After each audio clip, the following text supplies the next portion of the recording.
सबका स्वागत करता हूँ अपने YouTube channel Pandit Gaurav Sodhiyal knowledge for all पे। इसी तरह आप सबका प्यार बना रहे। कल एक हमारे देश में बहुत बड़ी घटना हुई कि हमारे बॉर्डर पे जो हमारे सैनिक या अधिकारी रैंक के जवान थे वो शहीद हुए। ये बहुत बड़ी घटना है उन सभी परिवार वालों के साथ जिनके बच्चे बेटे बॉर्डर पे शहीद हुए, उनके साथ मेरी संवेदनाएं।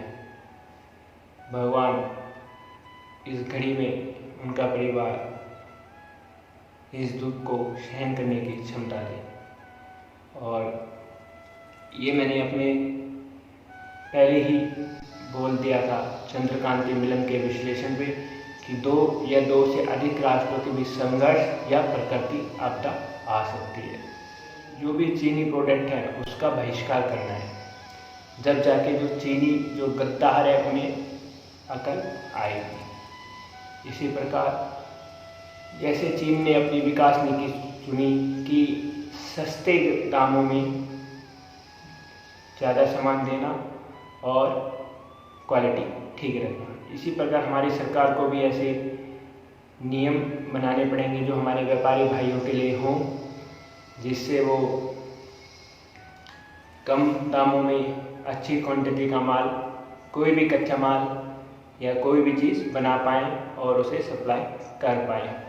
इसके साथ साथ हमें भी अपने देश में लोकल फॉर वोकल करना पड़ेगा। इसका सबसे ज़्यादा महत्वपूर्ण है, युग से भी ज़्यादा। अगर किसी देश को हराना है तो उसका आर्थिक भविष्य अवश्य है। तो सरकार भी ध्यान दे, नीतियाँ बनाए, अच्छे व्यापारी भाइयों के लिए लोगों की सुविधा कराए जल्दी से जल्दी जितना हो सके। तो आइए जो आज का टॉपिक है उसकी तरफ चलते हैं। आज का जो मेरा टॉपिक है वो है रतन, जेम्स और स्टोन कि इनका ये काम कैसे करते हैं, इनकी उत्पत्ति कैसे हुई और इनका शास्त्र में वर्णन क्या है, ये मैं आपके लिए लेके आया हूँ।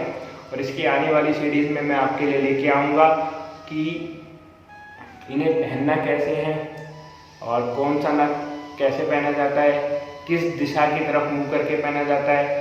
और सबसे खास बात है कि एक बार आपने नग पहन लिया तो ये नहीं कि एक बार पहन लिया तो हो गया छुट्टी, वो उनका एक लिमिटेड पीरियड भी होता है, फिर उन्हें चार्ज करना पड़ता है। तो वो भी बताऊंगा कि कैसे चार्ज कौन सा नग होता है। और साथ में मैं इसमें जड़ भी लेके आऊँगा, जिन भाइयों को महंगे नग नहीं पहन सकते, असमर्थ है थोड़े महंगे नग पहनने में, उन्हें जड़ से वो कैसे काम कर सकते हैं और कैसे लाभ ले सकते हैं।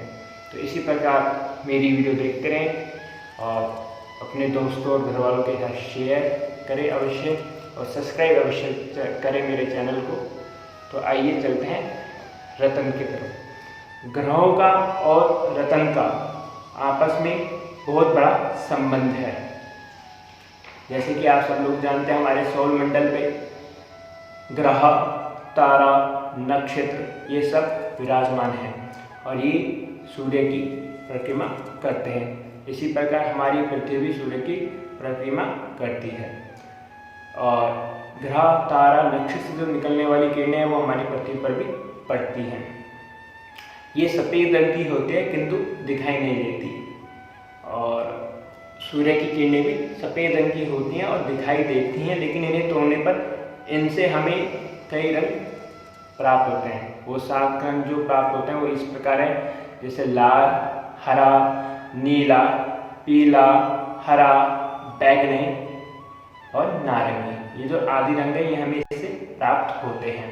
किरणों के ऊपर मैं थोड़ा और एक्सप्लेन कर दूँ आपको। ये इसी प्रकार है जैसे कि गर्मियों में जो सूरज की किरणें हैं वो हमारी पृथ्वी पे डायरेक्ट सीधे पड़ती है, तो इसलिए गर्म होता है, जो हमारा वातावरण का तापमान है वो गर्म रहता है। जब शरद ऋतु आती है या शिशिर ऋतु आती है उसमें जो सूर्य की जो किरणें हैं वो तिर्यक देश से पड़ती हैं, मतलब टेढ़ी पड़ती हैं, तो इसलिए वातावरण ठंडा रहता है। तो किरणों का बहुत बड़ा महत्व है इस संसार के ऊपर और इस हमारी मानव समाज के ऊपर। तो आइए चलते हैं कि हमारे पुराणों में क्या लिखा है और किसने क्या बताया। जो अग्नि पुराण है उसमें वर्णित है कि जो दधीचि की अस्थियों से जब शस्त्र निर्मित हो रहे थे तो उनके 2 भाग जमीन पर गिर पड़े, और जहाँ वो जो हड्डियों के जो भाग गिरे उनसे ही हीरे की खदानी उत्पन्न हुई।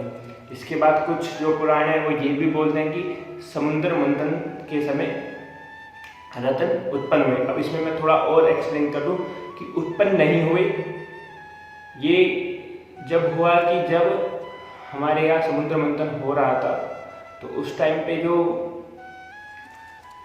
भगवान विष्णु के अंश जो हमारे यहाँ आयुर्वेदिक के जनक भी माने गए हैं, धन्वंतरी, उनका वो प्रकट हुए वहाँ से, और उनके हाथ में अमृत कलश था। वो अमृत कलश जो उनके हाथ में था, तो जब उन्हें देवताओं को पिलाया जा रहा था वो अमृत कलश, तो 2 बूंद वो जमीन पर गिर पड़ी, और जब वो 2 बूंदें गिरी तो वहाँ सूर्य की किरणों से और ग्रह नक्षत्र और तारों की किरणों से उसमें से जो रत्न हमारे जेम्स हैं वो उत्पन्न हुए। मेरा भी मत यही है कि अमृत मंथन से जो बूंद वहाँ गिरी उनसे ही रत्न और स्टोन की उत्पत्ति हुई है, वो समुद्र मंथन से नहीं हुई। इसी प्रकार एक और तीसरा जो मत है इसमें ये है कि गरुड़ पुराण में है ये मत कि बल दैत्य नाम का एक राक्षस था, वो बहुत बलशाली था। तो जब भगवान ने उसका युद्ध करा तो उसकी हड्डियों को अलग अलग दिशा में फेंका, तो जहाँ जहाँ उसकी हड्डियों या उसकी मांस जहाँ जहाँ वो गिरा, तो वहाँ जिस प्रदेश में गिरा या जिस स्थान पे गिरा तो वहाँ पे रत्नों की खदानी उत्पन्न हुई। इसके बाद मैं आपको रत्न का एक डेफिनेशन देता हूँ कि रत्न क्या है। रत्न उसे बोलते हैं जो अपने वर्ण में या अपने वर्ग में या अपने पदार्थ में सबसे श्रेष्ठ होता है, उसे रत्न कहा जाता है। जिसे मतलब जो अपने वर्ण और जात और वर्ग में सबसे श्रेष्ठ हो वो रत्न कहलाता है। तो आइए जानते हैं कि रत्नों को कितने उसमें विभाजित करा गया है। रत्नों को 3 भाग में विभाजित करा गया है। जो पहला भाग है इसका वो आता है पाषाण रत्न। पाषाण रत्न वो होते हैं जो कि चट्टानों, शीलखंड एवं नदियों से प्राप्त होते हैं, वो पाषाण रत्न होते हैं। जैसे हमारा नीलम, माणिक, अकीक, ये सब हमारे पाषाण रत्न में आते हैं। ऐसे जो इसका दूसरा जो भाग है वो आता है प्राणी रत्न, जो हमें मतलब किसी प्राणी से प्राप्त हो, दूसरा भाग प्राणी रत्न।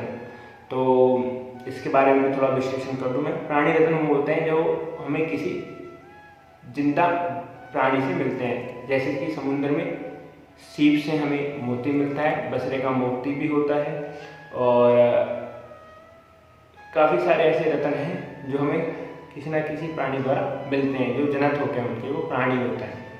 इसी प्रकार तीसरा जो उन्हें कैटेगराइज या भाग दिया गया है वो है वनस्पति रत्न का, जिनकी उत्पत्ति वनस्पति द्वारा होती है। जैसे जो मूंगा होता है वो लकड़ी से बनता है, और विभिन्न रंगों की लकड़ी होती है उनसे बनता है। और मूंगे का भी एक लाल रंग का ही मूंगा नहीं आता, आपका ऑरेंज भी आता है उसमें, जिसे हम नारंगी बोलते हैं, वो मूंगा भी आता है। तो मूंगे के भी कई प्रकार हैं।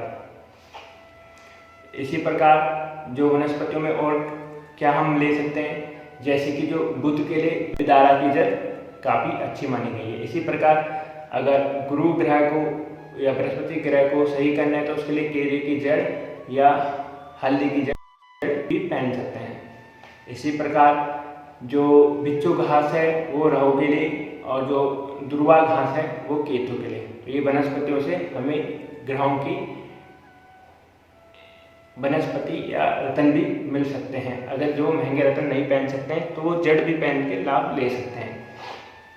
इसी प्रकार 9 रत्न बताए गए हैं हमारे ग्रहों के, कि 9 ग्रह हैं और उनके 9 रत्न हैं। वो इस प्रकार है, जैसे कि माणिक, मोती, पन्ना, नीलम, लसूनिया, गोमेद, पुखरार आदि जो, और मूंगा, जो ये रत्न हैं ये नवरत्नों की संज्ञा में आते हैं। और इनके 84 उपरत्न भी हैं, और फिर हजारों में भी उपरत्न आते हैं जो अलग अलग काम करते हैं। लेकिन 9 नवरत्न तो ये हैं, और रत्न के बारे में जानना है या जानकारी लेनी है कि उनके लिए कौन सा रत्न धारण करना अच्छा रहेगा, तो मुझसे पूछ सकता है मेरे YouTube माध्यम से कमेंट करके। तो मैं अवश्य जितना जल्दी हो पाएगा मैं जवाब देने की कोशिश करूँगा उन्हें।